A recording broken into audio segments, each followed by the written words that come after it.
Assalamualaikum warahmatullahi wabarakatuh. Perkenalkan, nama saya Noverelia Pujianda dari kelas 6B PG PAUD Universitas Muhammadiyah Profesor Dr. Hamka.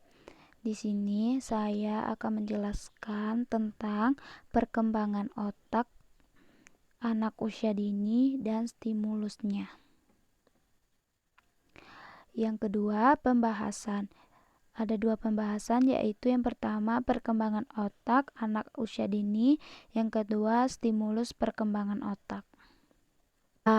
Perkembangan otak anak.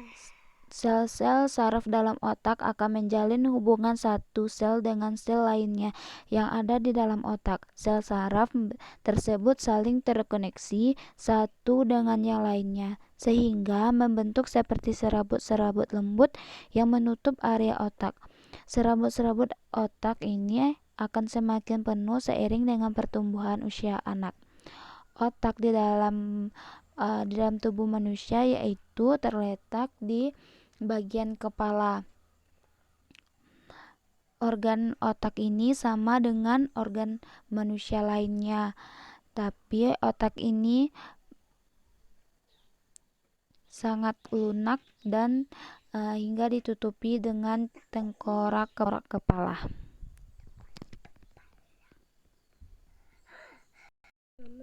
Menurut Kamus Besar Bahasa Indonesia, otak diartikan sebagai benda putih yang lunak terdapat di dalam rongga tengkorak yang menjadi pusat saraf. Hal ini merupakan temukan oleh Jensen. Hal menuliskan bahwa otak manusia normal berwarna kulit putih manusia dan cukup lunak sehingga dapat dipotong dengan pisau roti.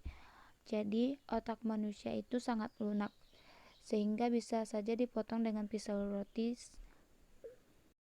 Dan juga ada tumbuh dan kembangnya otak sejalan dan meningkatnya usia pada manusia, seperti yang ditemukan pada bagian bawah. Berat otak anak pada saat lahir kira-kira 25% dari berat otak orang dewasa.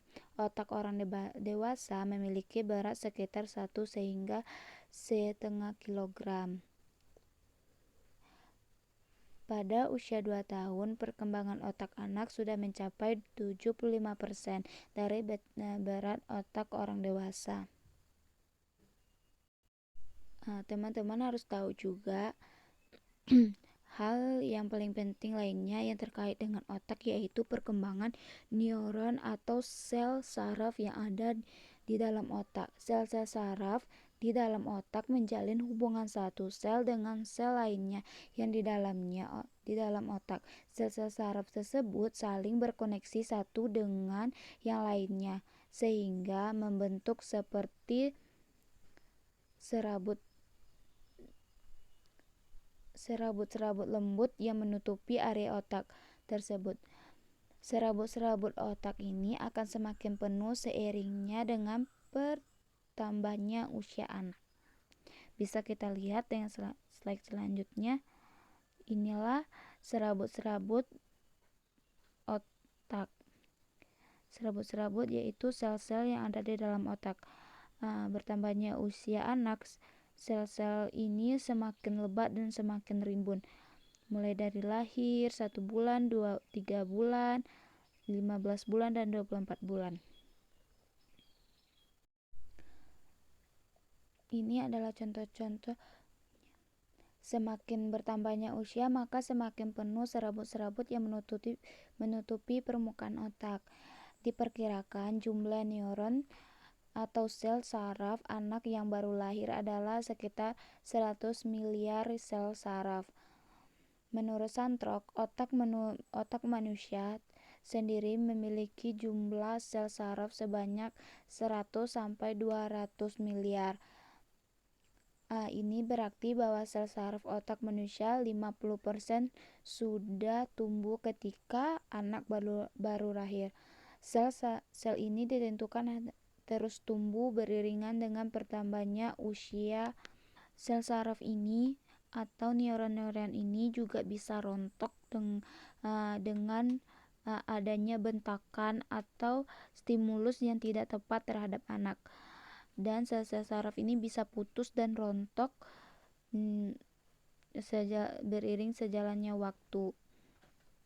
Ketika anak dibentak, sel-sel saraf ini putus dan akan menipis. Karena sebaiknya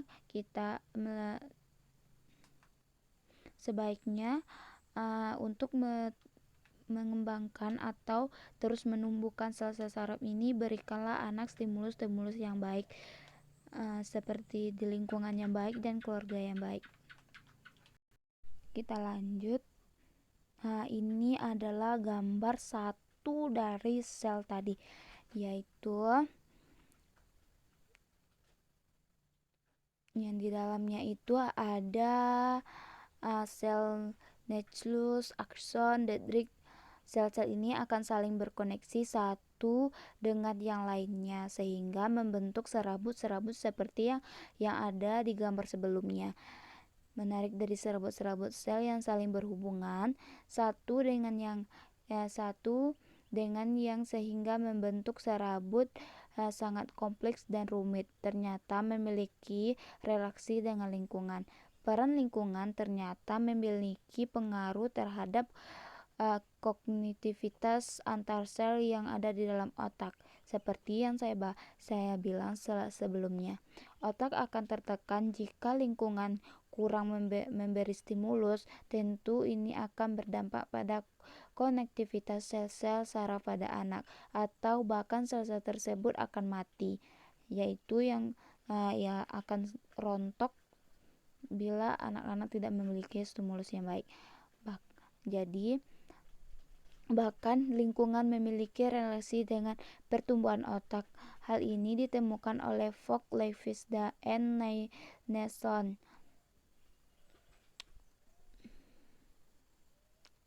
Reb dan lainnya 2029 menurut mereka bahwa anak-anak yang di dalam lingkungan yang kekurangan mungkin juga mengalami disfreksi aktivitas otak. Lingkungan yang kekurangan di sini mungkin suatu lingkungan yang kurang menstimulasi perkembangan anak. Bahkan bisa lingkungan tersebut justru tidak baik untuk perkembangan anak. Lingkungan tersebut misalnya kondisi lingkungan yang tidak aman buat anak seperti lingkungan perang, lingkungan yang di dalamnya terdapat kekerasan pada anak. Lingkungan seperti ini tentunya akan merusak perkembangan anak. Lanjut, bagian-bagian otak. Bagian-bagian otak. Otak manusia memiliki dua belahan besar, yaitu belahan kiri dan belahan kanan. Kedua belahan otak tersebut berada pada bagian otak yang paling besar area, atau bisa disebut dengan otak besar cerebrum. Otak besar ini menguasai 80% wilayah yang ada di otak. Sisanya adalah otak kecil, otak tengah, dan sumsum lanjutan. Jika ada 4 wilayah yang ada pada otak manusia, yaitu otak besar, otak kecil, otak tengah, dan sumsum lanjutan, keempat bagian wilayah tersebut memiliki peran dan fungsi tersendiri yang memiliki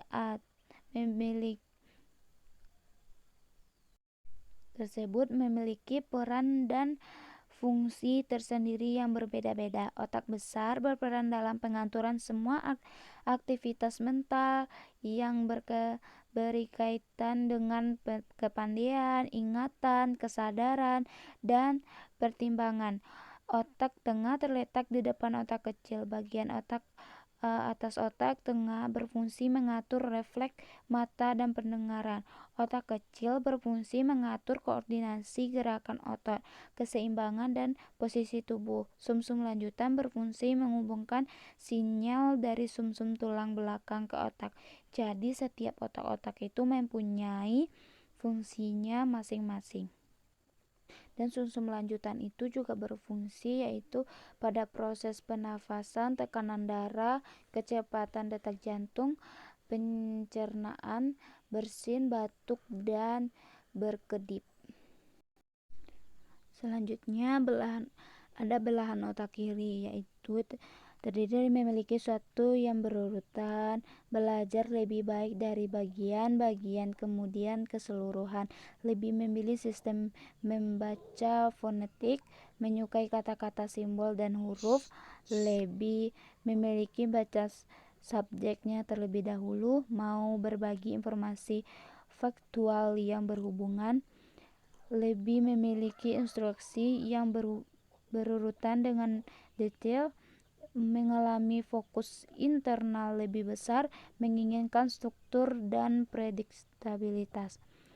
Nah, lanjutnya ada belahan otak kanan. Belahan otak kanan itu terdiri tentang merasa lebih nyaman dengan sesuatu yang acak, paling baik belajar dari keseluruhan kemudian berbagi bagian, lebih memilih sistem membaca seluruh bahasa, menyukai gambar, grafik, dan diagram, lebih memilih melihat atau mengalami subjeknya terlebih dahulu, mau berbagi informasi tentang hubungan antara segala sesuatu, lebih memilih yang spontan di lingkungan pembelajaran mengalir, mengalami fokus eksternal yang lebih besar, menginginkan pendekatan yang tak terbatas, baru dan mengejutkan. Jadi kedua belahan otak tersebut jangan dibuat menjadi kaku. Maksudnya adalah kedua belahan otak tersebut jangan diinterpretasikan seolah-olah bekerja secara sendiri, tidak saling terkaitan belahan kiri dan belahan kanan. Yang harus dipahami ialah bahwa belahan otak kanan maupun kiri bekerja secara bersama dalam merespons setiap stimulus yang masuk. Hal ini seperti ditemukan oleh Jerry Lewis yang menggagaskan bahwa kedua bagian otak memang terlibat hampir dalam setiap aktivitas dan waktu serta derajat keterlibatan menurut faktor-faktor yang dipengaruhi. Supaya lebih jelas, saya berikan contoh, yaitu mendengarkan seorang berbicara mungkin akan terlihat seperti aktivitas belahan otak kiri, karena bagian kiri memproses kata-kata, definisi, dan bahasa, akan tetapi bertolak belakang dengan hal ini. Fakta terbuktinya bahwa belahan kanan memproses modulasi nada, tempo, volume, dan berkomunikasi tersebut. Selanjutnya ada C. Otak dan perkembangan kognitif awal. Pada pembahasan tentang bagian-bagian otak dijelaskan bahwa 80% wilayah otak dikuasai oleh otak besar cenderung.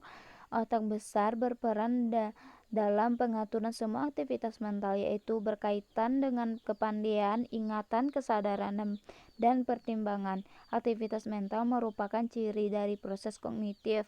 Jika demikian, jelas bahwa pada otak manusia sebagian besar wilayahnya digunakan untuk mengatur proses kognitif di mana di dalamnya melibatkan aktivitas mental.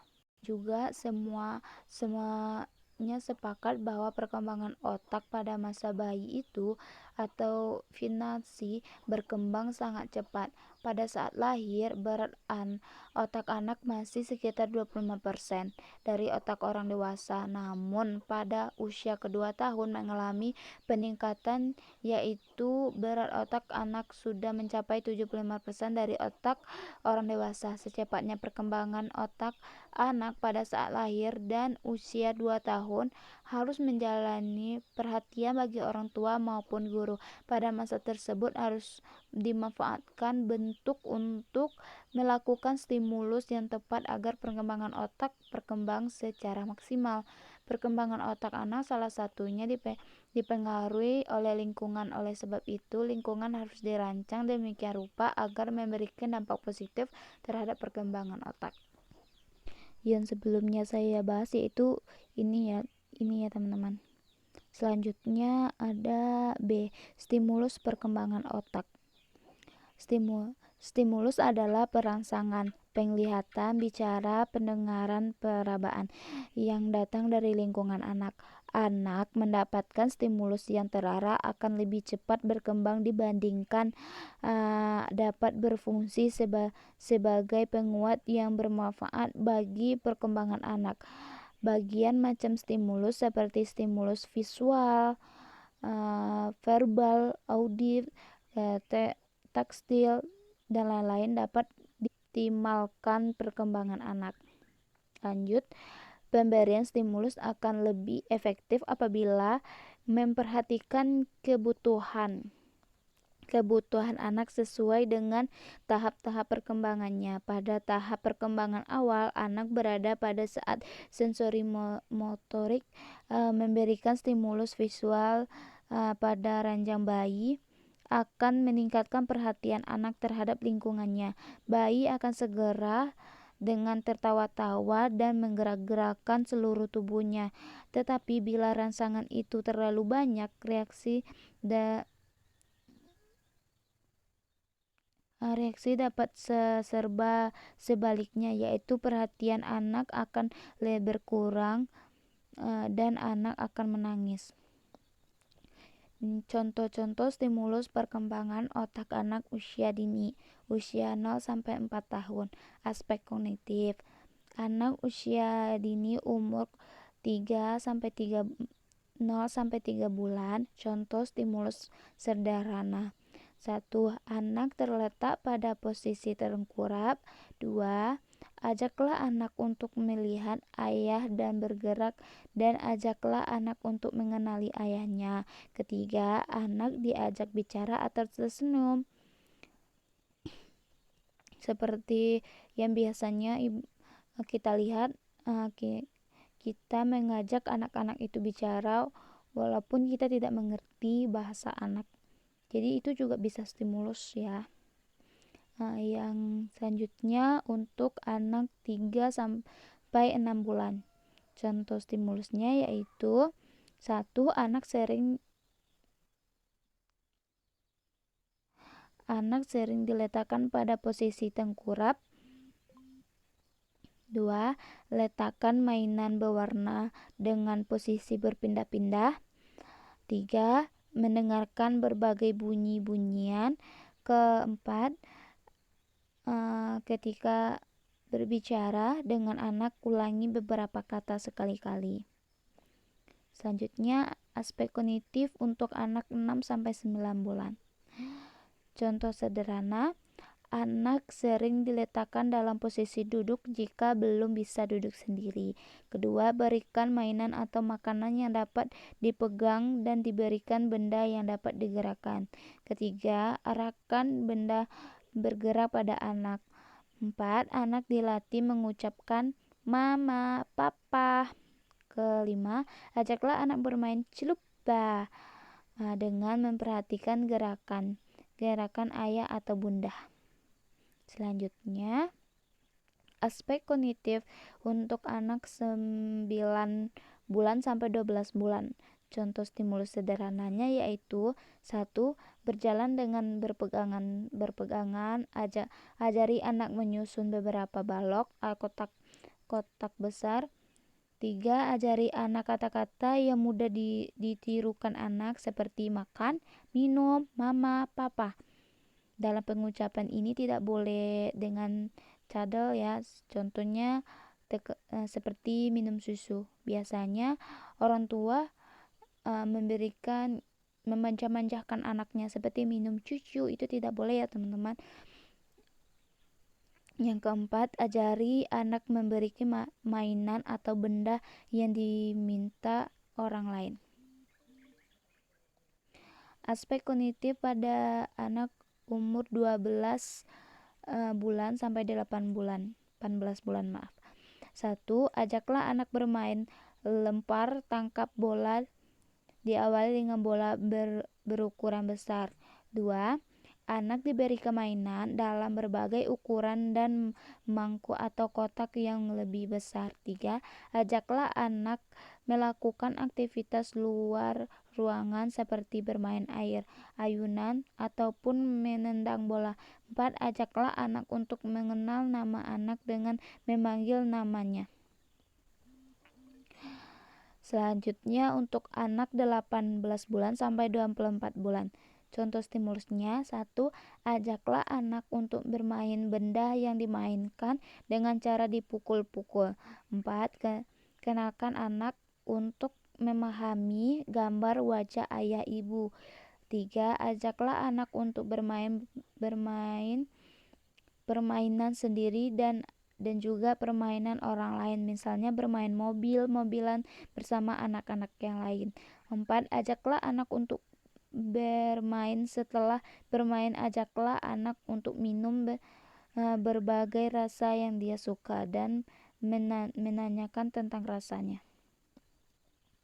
Selanjutnya, untuk anak 2-3 tahun, contoh stimulus sederhananya: 1. Ajaklah anak bermain dan bertemu anak lainnya dan bermain bersama. Kemudian ajaklah anak untuk melihat dan menyentuh apa yang dibawa oleh anak lainnya. 3. Ajaklah anak bermain dengan menggambar agar anak dapat menggambar dengan rapi. Biarkan anak melakukan sendiri untuk memecahkan masalah tentang menggambar dengan rapi. 3. Kenalkan anak pada kegiatan sehari-hari di rumah seperti makan, minum, mandi, seperti sekolah dan lain sebagainya. Selanjutnya, anak usia umur 3-4 tahun. Contoh stimulus sederhananya: 1. Ajaklah anak untuk berhitung 1-10. Ajaklah anak untuk mengenalkan dan menyebut huruf-huruf A, B, C. 3. Ajaklah anak untuk mengenal berbagai bentuk balok. 4. Ajaklah anak bermain di sekitar rumah dan mengamati benda atau hewan di sekitarnya dan menanyakan apa perbedaan suatu bentuknya. 5. Ajaklah anak untuk paham pada apa yang di sekitarnya, apa yang terjadi, kondisi dan situasi, misalnya mengamati mobil dan lainnya. Terima kasih, sekian dari pembahasan saya. Kalau ada kesalahan, mungkin datangnya dari saya dan kebenaran dari Allah. Terima kasih telah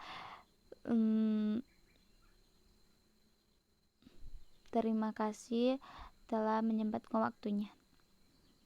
Assalamualaikum warahmatullahi wabarakatuh.